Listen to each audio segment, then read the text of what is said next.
Good morning to all. I am Pranav Subbu of grade 6. I am a Velamalian.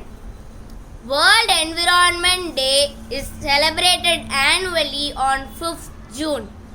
It is the United Nations principal vehicle for the encouraging awareness and action for the protection of our environment. The theme of World Environment Day 2020 is Time for Nature.